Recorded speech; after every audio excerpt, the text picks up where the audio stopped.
All right, so I know we're having fun. I want to get us started. We can have some more fun. If you want to grab a seat somewhere. Thank you. Welcome for coming tonight. I'm Kathleen Rhodes. I'm the Director of Gay Cultural Studies here at ODU. We have some other people who have worked on Gay Cultural Studies over the year who are here with us. But that's the organization that's hosting tonight's event.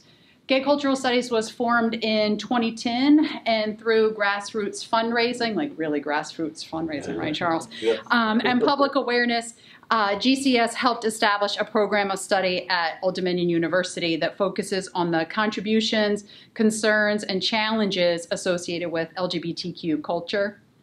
We have a speaker series, we do workshops, co-sponsorships with campus and community organizations, and we have a new queer studies minor. Our first queer studies minor graduated in December, which was really exciting, yes.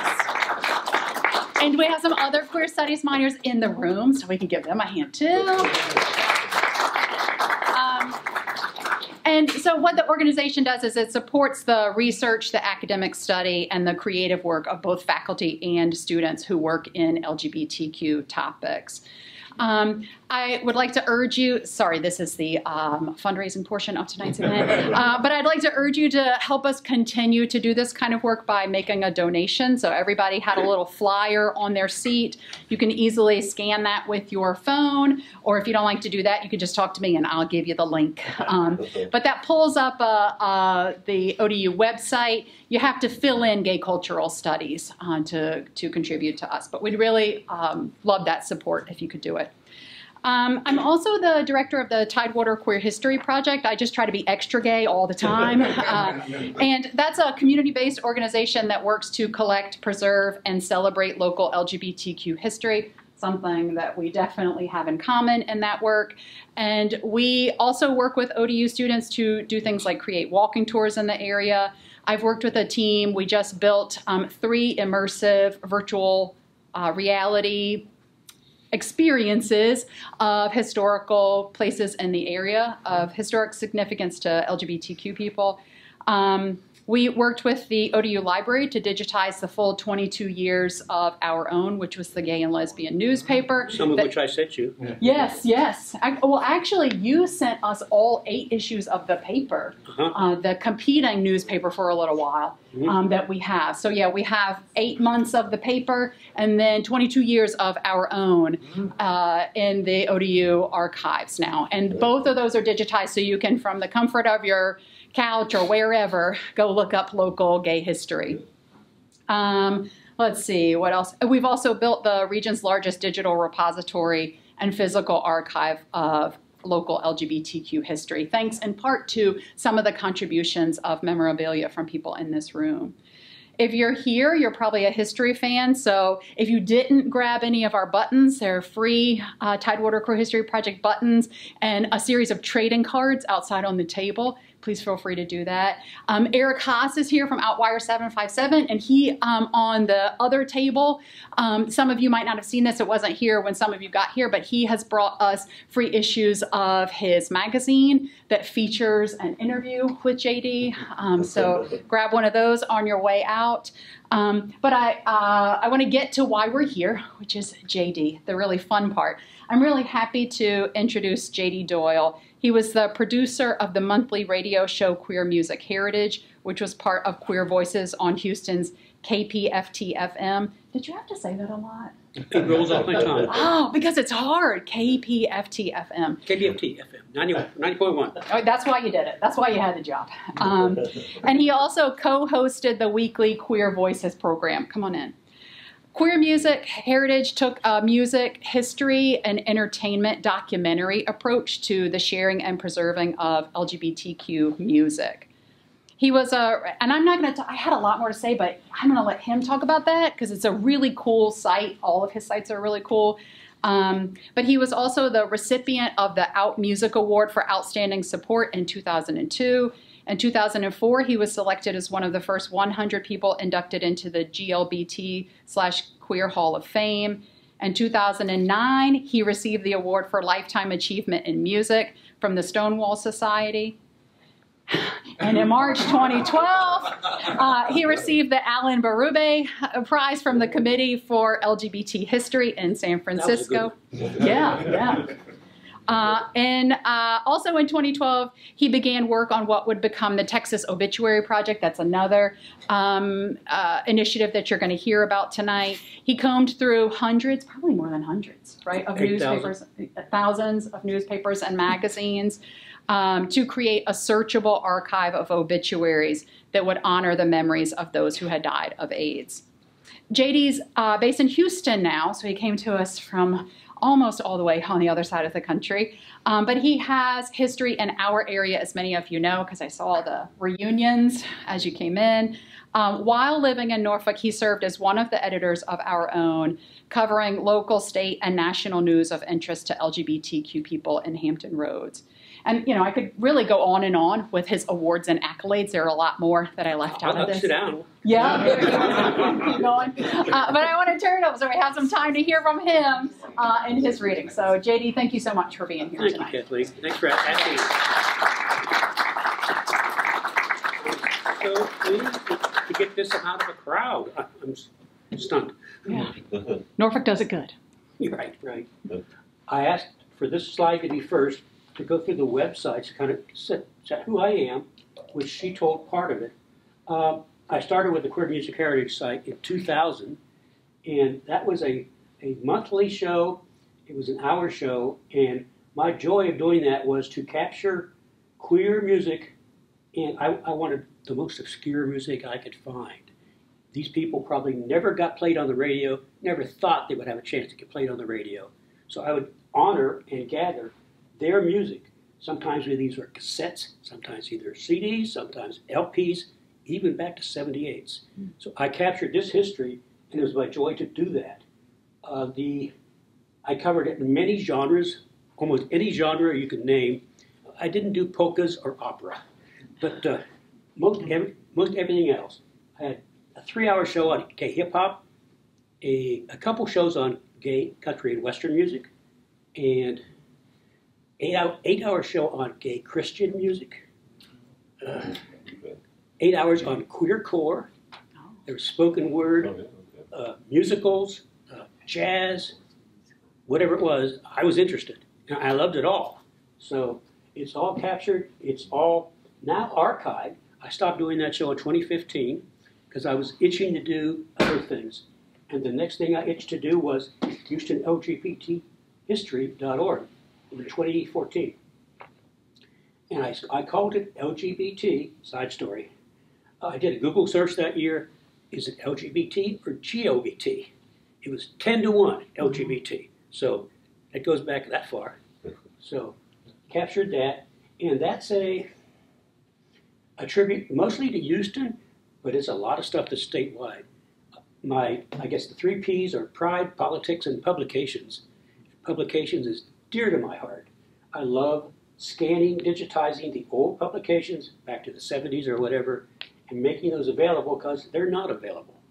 And even people that think, I want to dig into this, where on earth would I look? Well, you might try my site.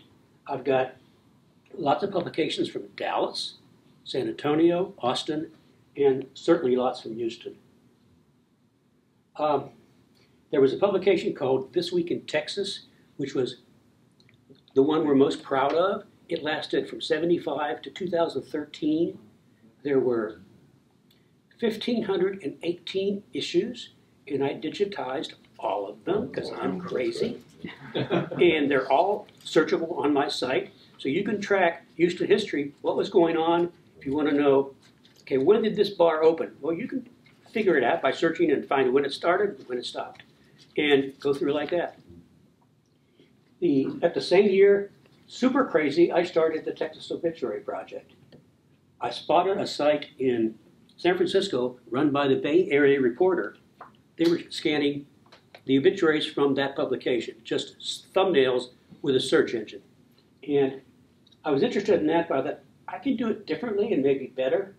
So I did a page for each person where I could add additional information, clippings, photos, whatever people would send me, to amplify that person's page, to make it a real honor. especially the photos where people would send me a photo, here's what that person looked like then. Here's how they liked to look. And that's what you want to see, not really an obituary photo. See. So that project has grown to 8,100. And as it says, it's a searchable database. I set it up for researchers. So there are tags, AIDS, violence, like somebody was murdered, female, black, Latino, COVID. There's a couple more. So researcher can go crazy. You can say, how many people died of AIDS in Dallas in 1993? Got it. And you can search all those, gather your data how you want. You can do charts of how AIDS deaths grew and then tapered off with 96 and the protease inhibitors. So that, of course, is a never-ending project. People keep dying. So it's hard to grab all that stuff. I watch Facebook all the time for, okay, who's this guy? What do we know about it? Is there an obituary? Let's work on that. The fourth block is Houston We Have History. It's a kind of sub-website to the History Project. It's the Banner Project. And one of my good friends started the Banner Project, roped me in to help in 2014.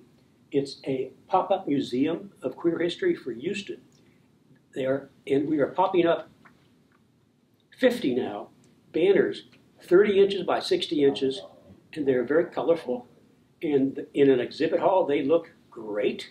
So we've been in lots of places like the Hyatt, like Rockets games, other sports games, HRC galas, Transgender Unity Convention galas. And so they're great in demand for exhibits, and it looks like the group doing it has spirit. So that's a good thing. So that, we're still working on that. We just did our 50th banner, and our latest person is Emmett Schelling, who is a trans man activist, head of the TENT organization, Texas Education Network, Transgender Texas Education Network. I'm talking too fast. So those are where I spend my time. So on to the reading. There's the first chapter, which kind of starts at, okay, I grew up, I went to high school, I went to college, I tiptoed out of the closet, but really didn't get that far. That's the introduction chapter, which is subtitled Pre-Norfolk. The next chapter is Norfolk. And I drew that division because when I came out of the closet, that's the rest of my life. That's when it started, really, to my mind. So in September of '78, I moved to Norfolk from Rochester, New York. I was a chemical engineer there, but I just couldn't take the climate, couldn't do it any longer. I got a job at Virginia Chemicals, not a great company, but on with the reading. The subtitle of this chapter is called Coming Out Shifts into High Gear. Slide 2.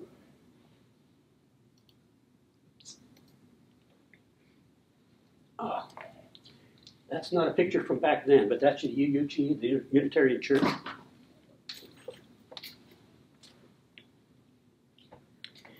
And I start out, it was not consciously in my head that I would move to Norfolk and immediately come out, but that is exactly what happened. Having been here for a week, I called the gay hotline, sponsored by the gay and lesbian group that met at what would be known as the church. That group was the Unitarian Universalist Gay Community, UUGC, and they did everything.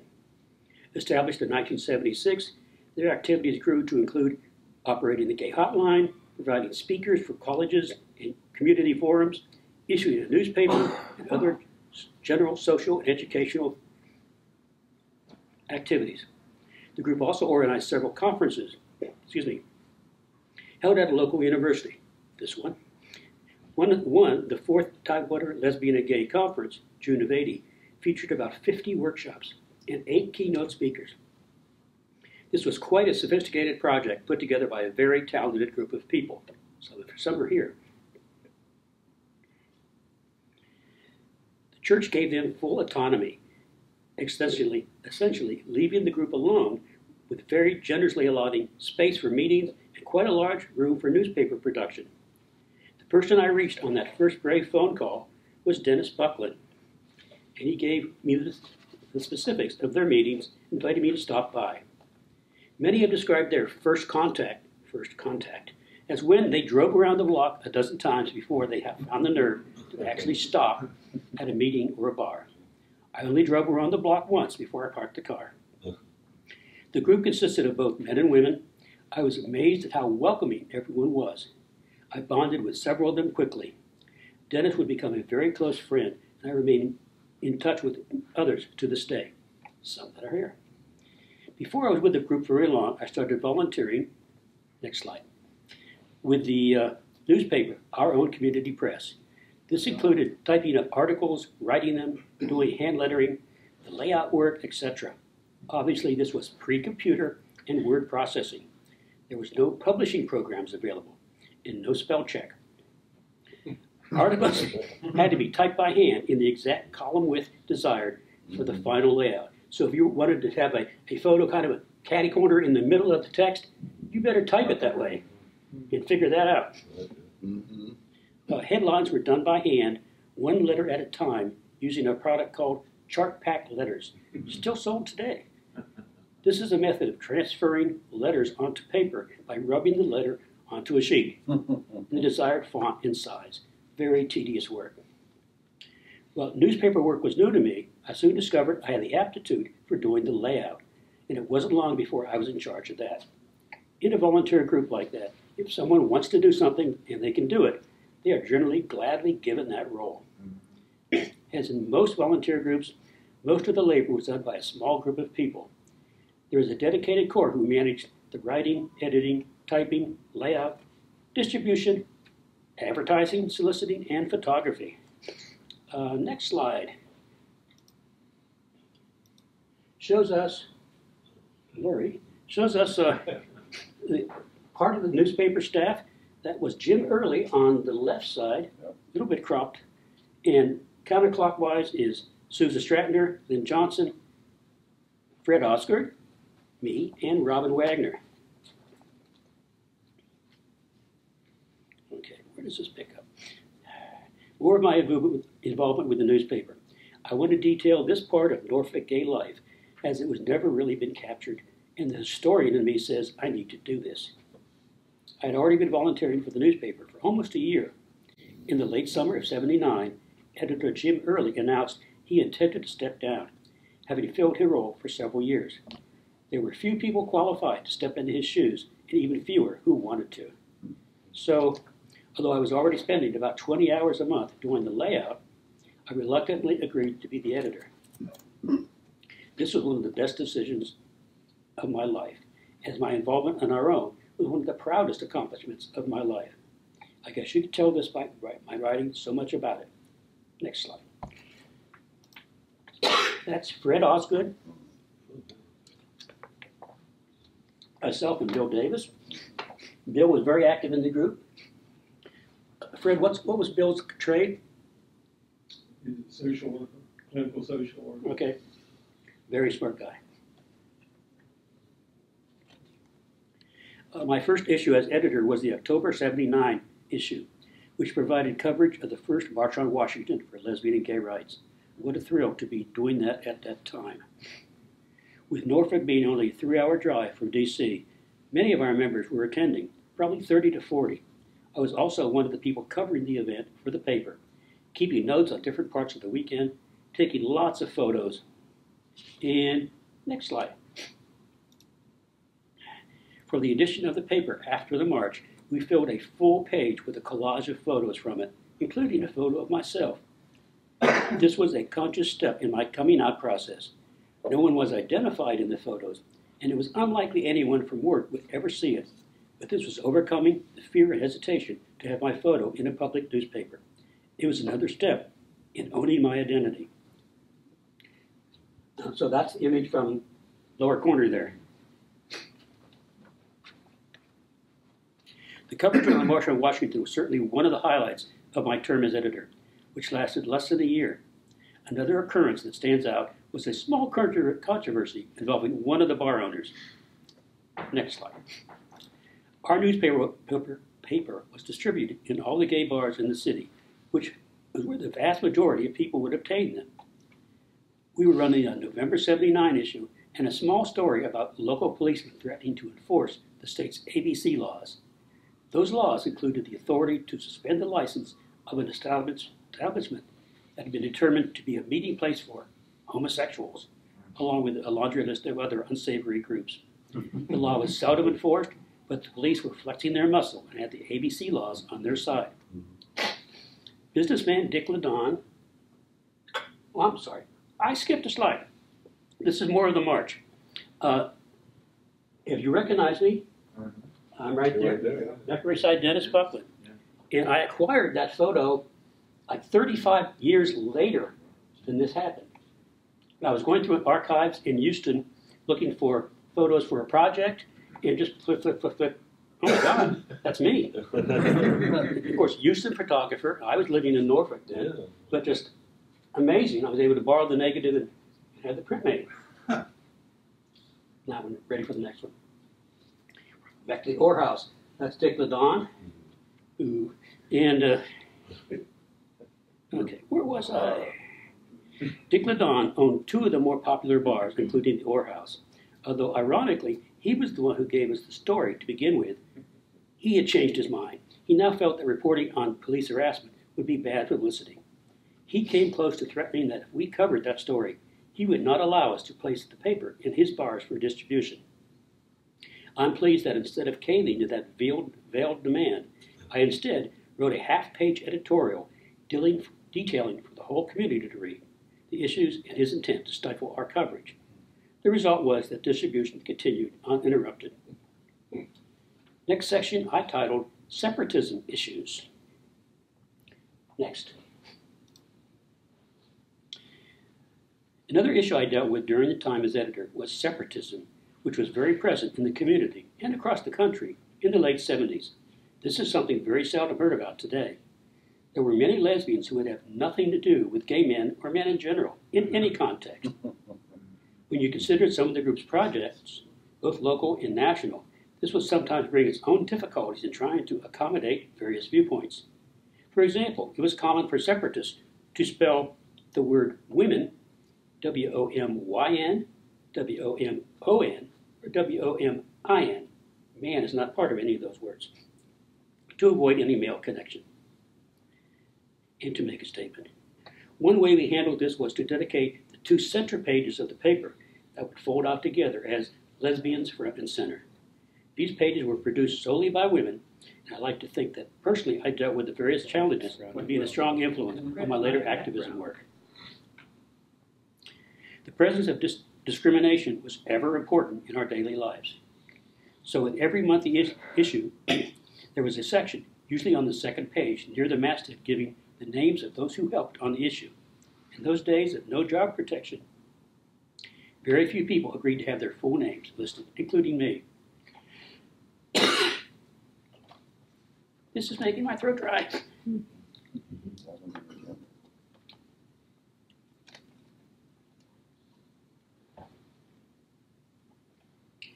So in each monthly issue, there was a section, usually on the second page, near the masthead, giving the names of those who helped with that issue.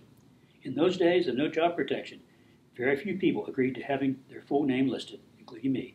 So you might see a statement like, this issue was put together with help of Dennis, Fred, JR, Carol, Susan, Dale, Donna, Doug, Janelle, Steve, Garland, Jim, Scott, JD, Carl, etc. First names only. My name, first name only, initially appeared in the November '78 issue. Next slide. Another event that the paper covered was the showing of the movie Cruising. This was a very controversial movie. At the time, there had not been many mainstream movies dealing with gay people, and this one depicted a homicidal gay character. Movies up to that time did not have any balance in the ways gay and lesbians were shown. and happy and well-adjusted characters were not present at all. The characters were all sick or criminal or both. So this movie was picketed in many cities, and our group was doing that in Norfolk. This was naturally the cover story for our own, with my article in that issue on the left. Next is the big controversy. Anybody know what that is? Fred does. ACLU case. Yep, the ACLU case. Okay. Time to mention the big controversy that occurred when I was an editor. Oh, I remember that. And in fact, it first started with the very last issue I headed. March of 1980. I included in the issue about a half page of cartoons that had appeared in the National Lampoon, which were concerning gay people, entitled How Our Friends at the National Lampoon See Us. I distinctly remember doing the layout and asking the other person in the room, Fred, his opinion as if he thought the cartoons were offensive. Fred was a long-term member of the group, and I believe a founding member.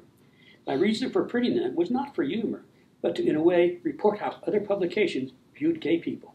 He said he didn't think it was offensive. Little did we know. Among the distribution points for the newspaper were the library branches of the city of Virginia Beach. Someone saw a copy of the issue there and complained to the library board. The board decided that the paper be removed from the library system. The ACLU believed this to be a freedom of speech and censorship issue, and on our behalf, a lawsuit was issued. This became big news in a big hurry, and there were town council meetings called, and finally a city referendum, and it made headlines in the Virginia Pilot and soon in many mainstream newspapers across the country. Various aspects of the controversy were featured on television and news on several occasions. Slide. The particular cartoon that caused the furor showed two panels of a small boy who in the first panel was sucking his thumb. In the second panel, he had pulled his out, and he pulled out what looked like a penis. I can remember a few months later, helping with the layout, we did a whole collage of headlines from various cities and gay papers across the country, talking about the lawsuit. This was a big, ongoing story. I believe the issue was finally resolved, with the suit being dropped and the policy established for a reference copy of our own being available in the libraries, or only by requesting them at the desk. The big victory for all this was the tremendous amount of publicity it gathered, and it made many people in the Tidewater area, gay and straight, aware that we existed. As the saying goes, we could not have bought this kind of publicity. So in a way, my biggest single contribution to the gay movement then was running in the newspaper a cartoon of a little boy sucking his thumb. That section. The end of my term, I mentioned earlier that in volunteer groups, it ended up with very few people doing all the work. This was the situation here as well. Despite pleas at our weekly gatherings for help, writing, typing, etc., very little materialized. I was working about 80 hours a month on the newspaper, doing about 90% of the work, in addition to my regular job and attempts at a social life. I burn out. I could no longer carry that load. I felt the only way to re-energize the group would be for me to resign dramatically. I prepared a statement to be read by my friend Dell at a regular Friday night meeting, at which I would not attend. My approach worked, at least for the time, as it panicked the group into realizing they needed to make drastic actions to regroup the way the work was done. I recall that 3 people were selected to be new editors. I stayed away for 2 or 3 months and then came back very guardedly to agree to give some assistance. For example, in July of 1980, the group held the 4th Tidewater Lesbian and Gay Conference, and I took on the project doing the layout for the conference program, which was 12 newspaper-sized pages. And though this was unofficial, I hosted a fundraiser in my townhouse to help raise money for that conference. Well, we could not surely have had a showing of the porn film The Other Side of Aspen at the church. Seems like about 15 attended. Recognize anybody? One thing I credit to working on our own is my sense of community. An editor has a responsibility to cover the entire gay and lesbian community.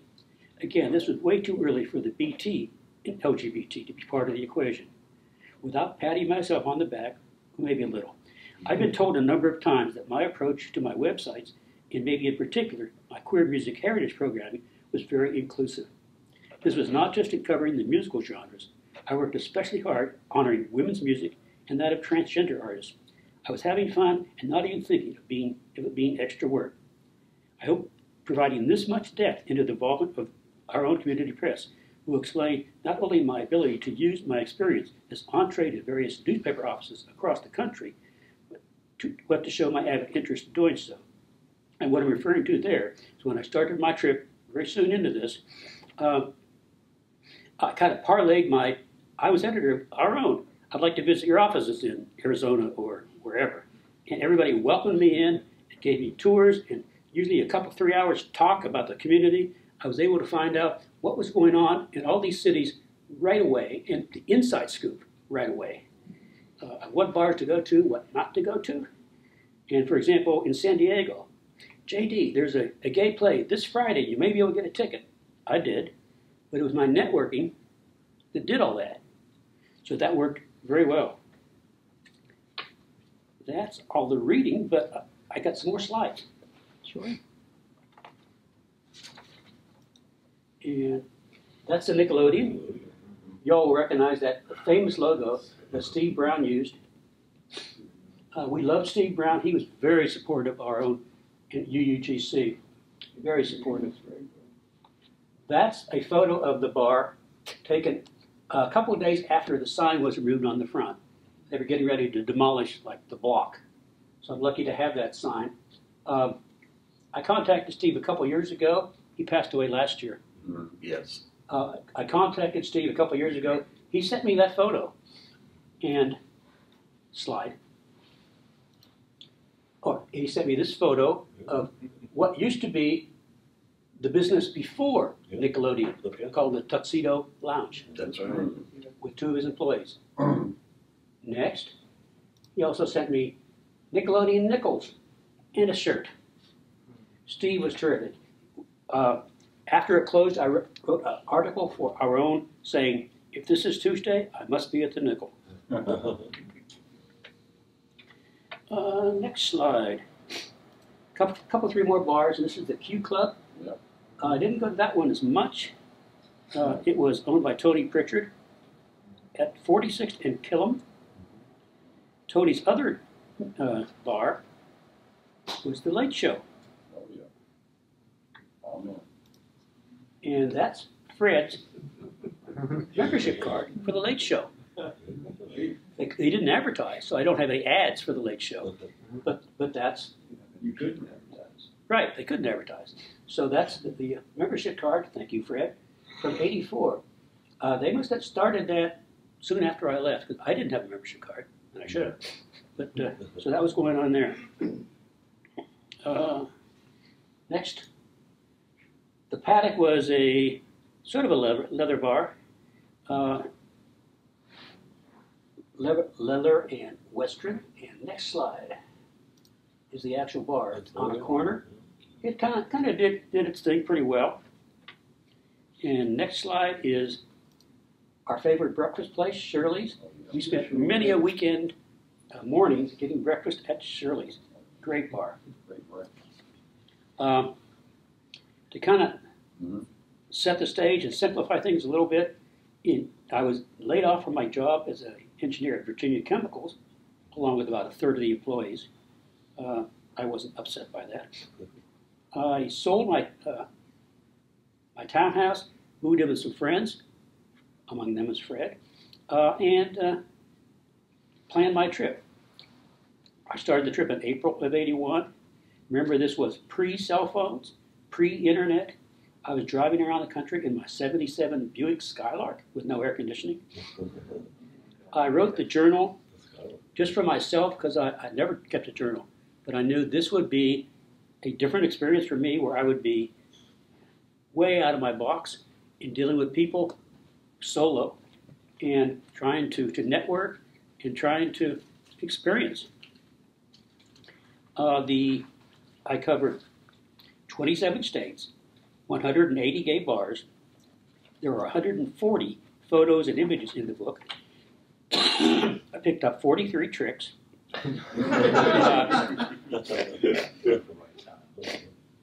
There's a love story in the book.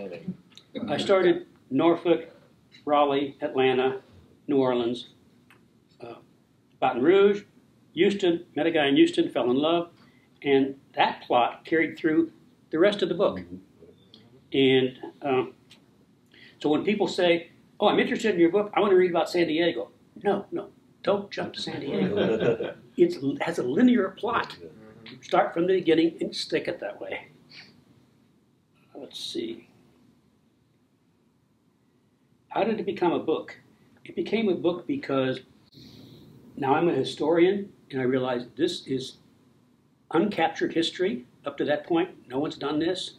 And I kind of felt an obligation to do it. I didn't write it for anybody to read. It is very personal. As those of you who read it, it's very personal. And I said, hell with it. It's all there. Nothing really was censored. There was some grammar and punctuation stuff done, but really, this is the book I wrote. I kept track of music, as always, as I drove across the country, visited the bars, and commented on the songs I heard that impressed me in different bars. And I turned that into a Spotify playlist, which anybody, buy the book or not, can hear that playlist of 3 hours of mostly dance songs that I liked and learned about across the country. And last subject is the cover of the book. Next. There, the cover. A friend of mine in Houston is an artist. He recently passed away, and I contacted him a couple of years ago to do a drawing of me from one of the photos in the book. I don't know if you can see this from here. You can see it later. There's a photo of me taken in Los Angeles that I loved. He did a drawing,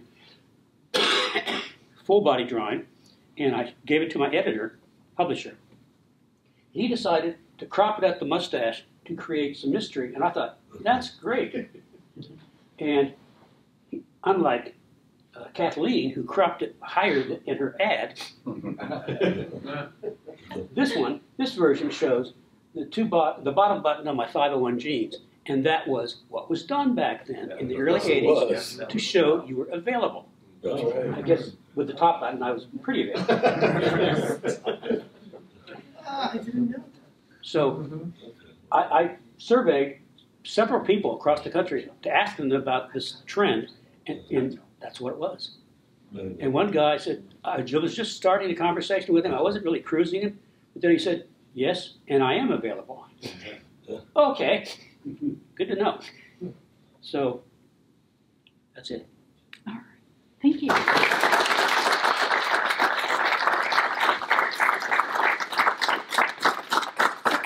I'm going to ask Dr. Ford and Scott Wyatt to join us in the front for the panel. And I'm gonna... Thank you. So we have a panel for the rest of the presentation, and I want to introduce our other panelists. We have on the far end, this is Dr. Charles Ford. Many of you know Dr. Ford, who's a professor of history at Norfolk State University, where he's worked since 1992. He and his research partner, Dr. Jeff Littlejohn, have co-written 5 books and over a dozen articles, primarily on African American civil rights movements and leaders in Virginia and Texas.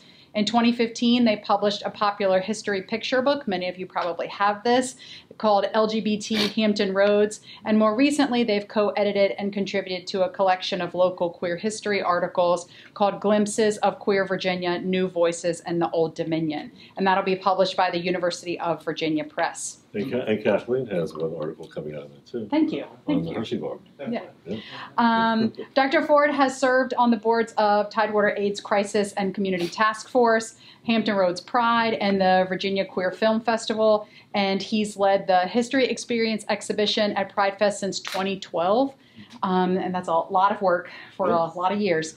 And he's produced 2 films on the queer history of Ghent and of the city of Hampton. Both of those are available for you to view on the Hampton Roads Pride website. And then in the middle, we have Scott Wyatt, who has lived in the Norfolk area since 1967 and came out around 1980. One of the first things he did was he joined the Unitarian Universalist Gay Caucus, that some of you know it as the UUGC, which met at the Unitarian Church. We saw that in one of JD's early slides. But they met at the Unitarian Church of Norfolk, and from that group sprang a lot of gay activism in this area. And friendships. Yes. From there, he worked on Our Own, the gay newspaper that we've mentioned several times, and became closely involved with Dignity Norfolk for many years. And through those, like Scott just told us, through those groups, Scott formed many lifelong friendships, including the one that he has had with JD for a long time. So what we're going to do, I have a couple of questions, but I think it would be really nice also for you all to get an opportunity to ask questions. So we're just going to smush the panel discussion and the Q&A together.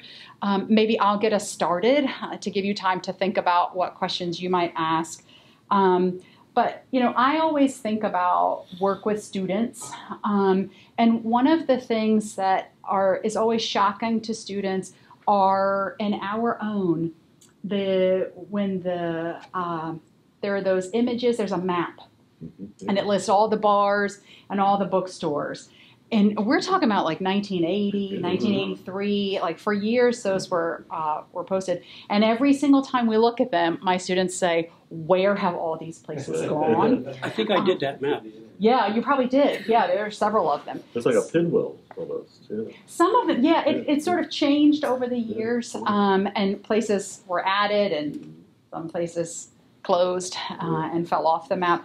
But I was just wondering how you would describe what it was like to be a gay person in, 1980 or in the 80s or 90s, if you were talking to an LGBTQ student today and wanted to give them a sense of that. Wow. I know it's a big question. But... Those days you remember, Scott. Yes.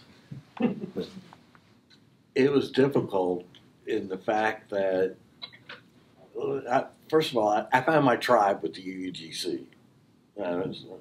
Put that out there. But that was at the time you could not be out at work without fear of losing your job, any family. So it was a difficult balance. And I remember going into the bars here, especially the Q Club, when ABC would show up and start checking IDs and all that. And it happened at the garage downtown also. And it was a lot of harassment that came from our police force here. And it was difficult. I remember when the newspaper was being taken away out of the libraries, we had our own board. It was a library board. And the four of us, it was difficult for any of us to publicly make any announcement about it at that time. And because we were fearful of being outed and also fearful of maybe losing our job. I know one individual in this room, amongst another person who is not here in this area anymore, managed to, Joe Amos, he got out there and was publicly, he didn't care. So it took a lot of courage on his part. It was a time when people nowadays just couldn't understand, how difficult it was being yourself. But bars did provide that sort of safe space in that community. For some, it was the churches. For some, it was the newspaper itself. For some, it was a book club that I joined in 1993 and still is going. But there were certainly it was a risk too to do that. Even in the 90s, when I came out, the Navy would take down people's numbers for sailors who were in the parking lot in various bars. It was still dangerous. The Hershey Bar would have their bathroom continuously raided because of the bathroom rule in Norfolk, the ordinance that said that you have to go to the bathroom of your sex, and that was enforced from 1983 onward. So So both a safe space and a risk too. There were times when NIS Oh yeah. would go around the parking lots at the queue and write down license plate numbers to correspond to see who was in the service so they could catch them. Yeah. Do we have questions? I mean, I have more, but what kinds of questions do you all have for our panel? Yes, please. Hi, my name's Jonathan. I'm a student here of mechanical engineering. Hi.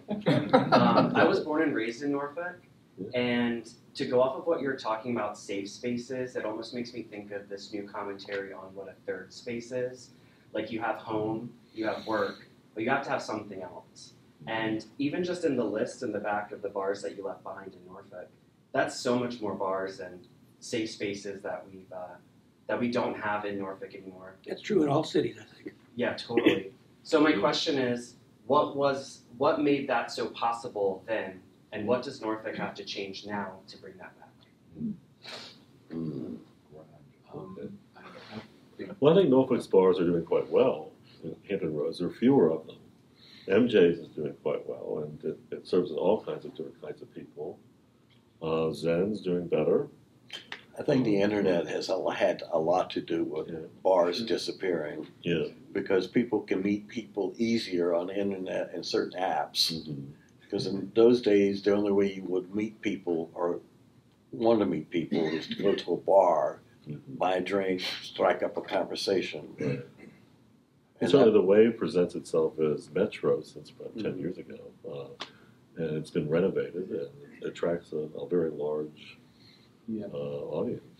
Back in that day, those third spaces were so critically important, particularly for young people who had a home, but it wasn't their home, it was their parents' home, it was someone else's home they lived in. And I didn't have my safe space until I came to live with you.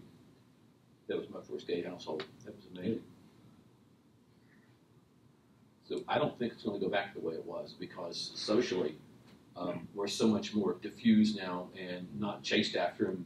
Well, that's not strictly true. There are still issues and problems we can have to face because certain people insist on forcing issues and making our lives difficult. But for the most part, it's kind of in most cases, it's a non-issue. But we still need each other. But I don't know if it'll ever return to the old days. As long as there's so much more open communication and things aren't socially challenging or professionally challenging, I don't think it'll go back to the old way. Right. Most of the old bars, I remember correctly, if I'm correct, is they were small bars. Yeah. They weren't super. They weren't like the Lake Show. They were big as a Wave. But most of them were corner bars, smaller bars With no windows, right? Right. Although charades did pretty well there too. Yeah. Well, what about a follow-up question to Jonathan? Yes. To Jonathan's question, because I think that a lot of younger LGBTQ people often express a desire and a need for those spaces, maybe a different kind of need, but they want more places to go and see and find other LGBTQ people for companionship, for friendship, just, for socializing, for having fun. Like, what advice would you give them? Because maybe you have to make your own spaces, right? Like, and certainly you all have witnessed LGBTQ people making their own spaces in the past. Do you have advice for maybe how to do that in 2024? Well, certainly the energy of the Stonewall League here has been very much important in building community among young people. And I've seen that leadership grow too through that sports league. It's created a lot of new friendships. Yeah. At Stonewall Sports in this area. But sports were always a bowling league, 55 bowling leagues in Houston Yes. in 1981. So it's always been All the teams. an engine of community building. But I think particularly now, it's been in Norfolk. Is there an LGBT Chamber of Commerce here? Sort of. Sort of. Yes. Yeah, Harbor. There's Harbor. Harbor, which is basically the same In thing. Houston, there's a very growing Chamber of Commerce, and I'm just amazed by it. Yeah. I'm a member because I have a nonprofit. I love their meetings. I love the networking with each other. It creates an environment of it's okay to not be so shy. Just walk up to somebody and start talking, give them your card, they give you theirs, and that makes it okay. It cuts through the ice, and I enjoy it a lot. But with Harbor, it was very vigorous about 10 years ago. And then BizConnect sort of took its business away. And BizConnect is much more assimilated, much more integrated. I want to make a comment about that too, since I was involved with Harbor since the beginning, and I agree with you in that in your assessment of BizConnect, and what that leads my thought process to is not only BizConnect, but also gay allied and owned non-bar businesses like Gershwin's, the Green Onion. What you guys are doing over here is incredible in terms of offering safe spaces on campus for your LGBTQ youth, and so those sorts of spaces didn't exist back then. Let's just face it, they do now. Yes, Tony, and then we're... Yeah, I'm Tony. Thank you, JD, for writing this and keeping your journal. I read this book on my road trip to Cincinnati this summer. Cincinnati's in there. Yes. And the pre-AIDS crisis, you wrote this book. There was, and I graduated from high school in '83, and then you talked about that in the end of your book. You remember all these people that you knew that died. I don't give it enough play, but the subtitle of the book is "A Slice of Our Pre-AIDS Culture," and that's supposed to be It's a gay romp, but it has a harder edge to it, and that's why you should read it. What's interesting is in July of the year while you were traveling across the country, that's when the first AIDS crisis was reported in the New York Times. Yes, but just only in the Times, and it didn't filter anywhere else really very quickly. Until later. The first AIDS death in Houston was late in '82, I think. First one, and then it took another 6 months to reach that total of like 10. The first AIDS person that I knew who passed in this area was Jack Jacknick, and that was 1987. Wow, that's a long time. It was slow, and they built big time. And that's because Jack spent time in New York, because that's where he was from. So I think we were thought of in that era as what they refer to as a second-tier city. We were close to D.C., and we were close to New York. It might even have taken longer had we not. It's hard to say. But we were considered a second-tier city, and some of us were very aware of that. Joe, what did second-tier city mean? Well, D.C., large city, like bigger? Much of it, they would be the forefront. It was later, and it was usually, a lot of times people check, because, from here you go to D.C. I went to D.C. Gay Pride for years, and what about a weekend?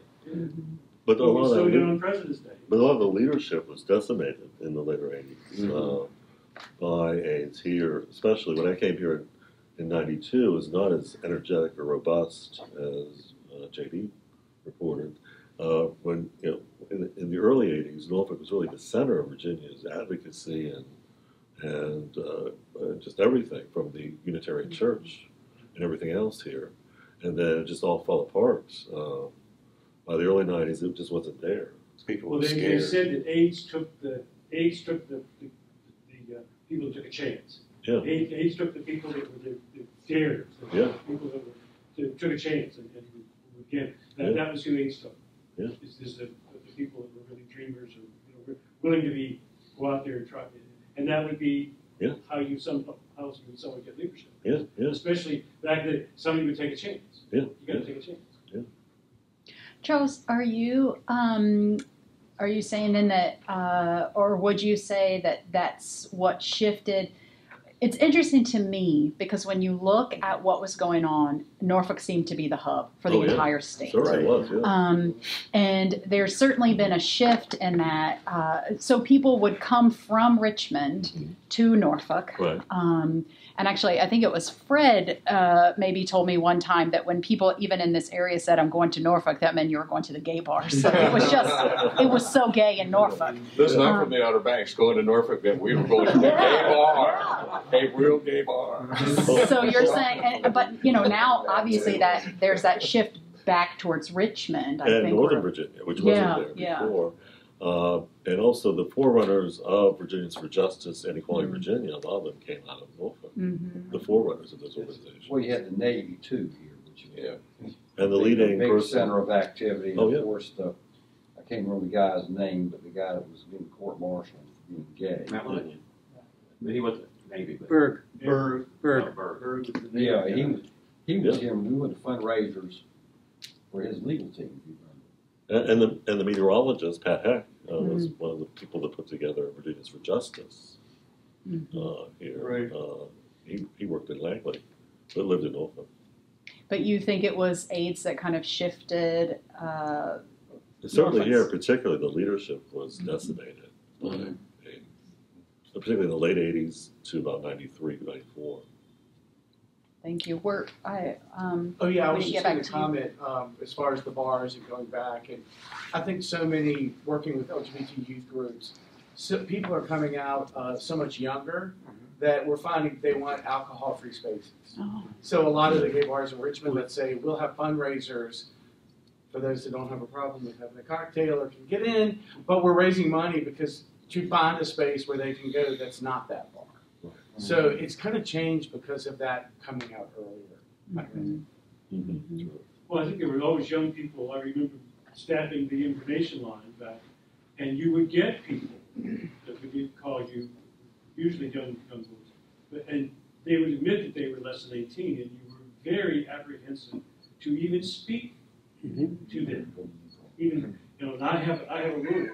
If you aren't 18, you are not coming on my property unless your parents are there every millisecond to this day, because it's just a chance. It's just so you in working, you've got to be very careful because mommy and daddy go crazy and look out.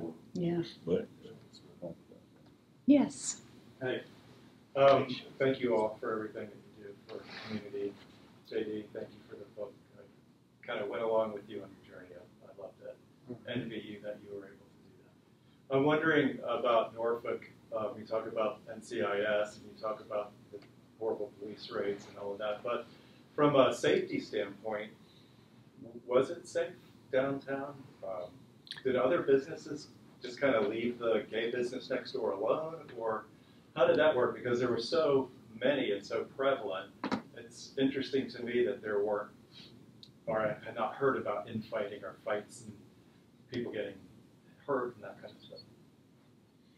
Weren't all the bars registered with restaurants? Well, they were family restaurants that began as family restaurants. But because of desegregation, a lot of people were moving out of the city. Out of the inner city. Middle class, whites and blacks were moving out of the city to avoid that. So the only people left were gay men looking around in these seedy bars and bookstores that were in the downtown area. I mean, Norfolk was again had a lot of bookstores and a lot of pornography and a lot of things that attracted those types of people. And so, like, the Continental started out as a jazz club in the 50s and then eventually went to a gay men's format in the 70s because of the declining popularity of jazz, but also of the demographic shifts downtown. Downtown Norfolk is from 1970 is not the downtown Norfolk you see now. I mean, there were adult movie theaters. The Wells was an adult movie theater. The Wells, yeah. And there were adult bookstores practically on every other corner. You were too young, dear. Thank you. Bootsy Goldstein was And Bootsy Henderson's was on Granby Street across from Smith & Welton's, and he was rated constantly. Henderson's, right? And he reopened for business every time. 25 times, 32 times. The Paddock was a family restaurant before it opened up in the Leather Bar, and I believe the Nickelodeon was as well. Yes. With Skip Brown and Steve Brown. It was his Steve family's Brown. place. Steve Brown. In terms of, it was a pantry, wasn't it? Yeah. It was just a downtown bar, and his, I guess his parents passed away. And I think that's a lot of, when you look back at Stonewall, they say that the bars in New York were owned by the mob. Right. Or something like that. But I think because of that uproar, then maybe some gay people decided that if they got something, they got a place dropped in their lap, they would open it as a gay bar if they could. Yes. That's what happened with that. And when Tony started, bar, but he was a gay man. You've got to remember that in that time frame, a lot of these businesses downtown had parking nearby. So it wasn't an issue trying to get to and from your car. And right, Harbor Heights now occupies one of our best old parking yeah, spots down there. Plume Street was infamous because there were gay bars, bookstores, and also Brook Avenue, which had Mickey's and the Ritz, which is right across from the Navy Y at the time. And the closest neighborhood to Cruise, I guess, was Freemason, and so people would leave for Freemason after the bars closed. This was the closest neighborhood to Cruise. And of course, that went over to the Hague after the police raided the Freemason district. I'm really interested too, because a lot of those bars were either exclusively men's bars or largely men's bars. And then the women's bars, and Norfolk had a lot of them, were in like this little corridor down Tidewater Drive, basically, or near Tidewater Drive. Even Hershey Bar, was just down from there. And I've always been interested in what that was about, like what was it maybe about that little section of the city, or inexpensive real estate probably. Except for Shirley's Bar. Yeah, right. Right down next to Norfolk General. Right. Maybe she got in early. Yeah, maybe, but then she ended up managing 2 bars on Tidewater Drive. Right. Yeah. Stella Street and Ms. P's. And then Charlotte's Web later. Yeah, it was right beside there. Yeah. During the what year did we have the bad blizzard, JD, when we all wound up at your townhouse? We got stuck in downtown Norfolk because it got so bad with the snow. Circus. And the circus, people had to stay at Scope because they couldn't let people out. So I called JD and I said, I need to come over. I can't get home. He says, welcome, come on over. John Chappell's here. Ken Wilson's here. So the next day we all got up and walked over to Shirley's to have breakfast. They were up and running. Lots of snow, freezing cold. That had to be 80 because I was gone in 81. Yeah, it was 1980. It was very early March of 1980. Very first days of March. Yeah. 16 inches in Nelson. I would be remiss if we didn't mention one person who basically was the heart of the UGC, which was J.R. Ellis. That man could think of anything to try and do better for the community. He was the emphasis behind a lot of projects in this community at that time. The conferences that went on at Old Dominion. And he was charming. He did it with personality. Did a lot. Yeah, you had a picture of him on in that page. There's a picture of JR in that collage. He's in there. Oh, yeah. Okay. Probably. Well, I think we have time for one more question. Would someone like to ask our final question? I'd just like to make a comment, and I think I commented this to you, maybe to you, but the ACLU lawsuit with Virginia Beach Library System floored me, because now, as whatever successor I am to the great work y'all did, our magazine is in every single, I'm going to cry thinking about it, in every single public library branch in all 7 cities. Nice. That's the work you guys did. Well, there were actually 3 court decisions. One came out earlier in the 70s about not saying if you said you were gay in, let's say, the Q Club, you'd be arrested by undercover officers. And a federal appeals court eventually ruled that was unconstitutional, that they couldn't do that. And so that was one. And the second one was the Virginia Beach Library case. The third one was the Taxis in Clo case. at the Narrows. Oh, yeah, right. Where again a German film, an art film, was seized because the city of Norfolk ruled that a golden shower scene was too much for them, and they seized the actual copy from Tench Phillips' house or apartment and kept a hold of it for like 3 years. Mm-hmm. Just remember, the jury had to watch that film twice. They wanted to watch it twice. So did Betty Howe, one of the city council. I remember talking to people across the country, if I'd mentioned, I was involved with our own community press, many of them would know about it, would know about the lawsuit. But the thing is that Norfolk was the ground zero for defining what was obscene and what's not obscene from all this wonderful work that happened here. The advocacy, the fighting against the little system. boy with a phone. Yeah, exactly. You did it. Thank Started in the back. I do have a question. I'm a transplant from Miami and very recent, and navigating Norfolk it's unfamiliar still after 3 years. We live in Freemason. I'm interested to know, and Dr. Ford, we know you're from Gershwin's, by the way. Oh, yeah. So, yeah, he's a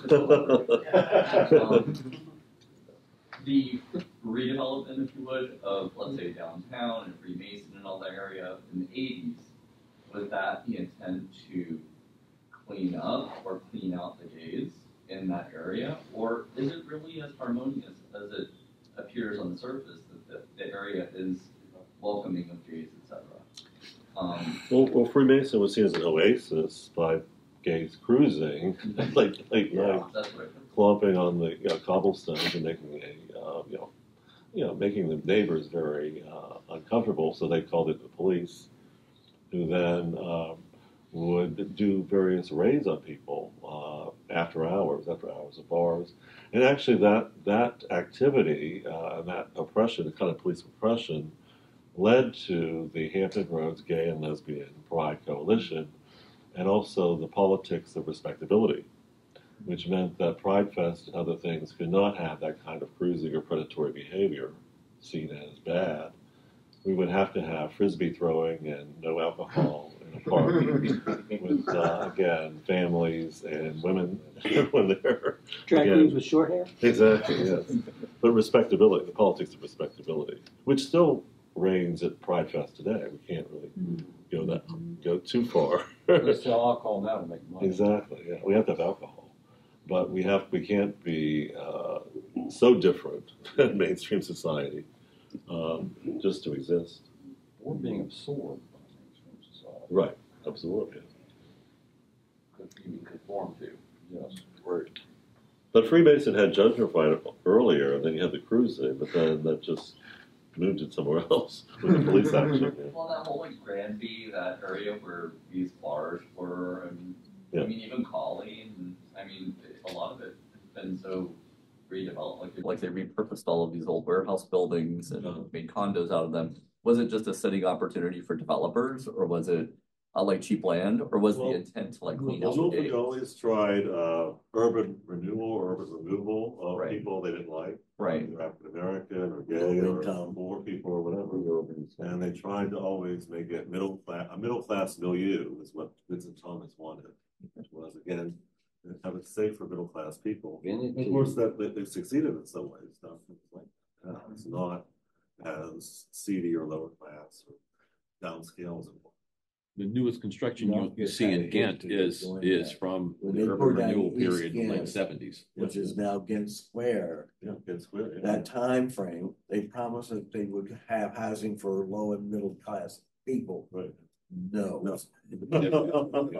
But there are also two. That was one factor at the time. The other, I'm not sure I should call it legend, but the other bit of wisdom at the time was that a lot of Ghent was being renewed because gays were coming in and buying up old properties and rehabbing them, and that became sort of part of Norfolk lore at the time. So those two went together. We're buying houses for $30,000 total, and the house was 12, 14 brick house. You're going to get the last question. Sure. I just wanted a statement. So I'm with Virginians for Lovers LGBT. Years ago, trying to collect history what communities are safe and welcoming, but I needed history. And so I got a chunk from Richmond and I got a chunk from here and maybe a couple places. But I'll have to say, in the last 2 years, you guys are just master blasters on all of this. And it's so great that I can share with people that are out of state.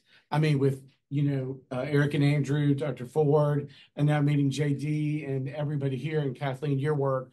So just from a, marketing perspective, wanting to share where it's safe and welcome and queer history, it's been so hard, and you guys are really just, all the work you're doing is really helping for me to find businesses and people. But I just look so forward to the next few years with all the work that you all are doing, because the history stuff has all got Norfolk after it, and it makes a huge difference in trying to, get people to come to Virginia and appreciate it and make it part of their trip. So I just appreciate all that.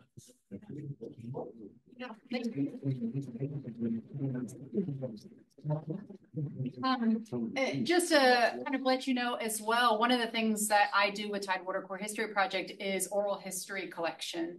And so I've done oral history interviews with some of the people in this room, but if you are interested in sharing your own stories, please contact me. I have cards. I'm happy to give you cards. Or if you email any of the stuff I have on the table, that will all come to me. But one of our primary goals is to gather these stories so they don't get lost, and also to gather material. So I was having a conversation in the hall before this got started about all of these issues of out and about that were planned. It was a planned donation to the archives at ODU that houses Our Own and the paper and some other things.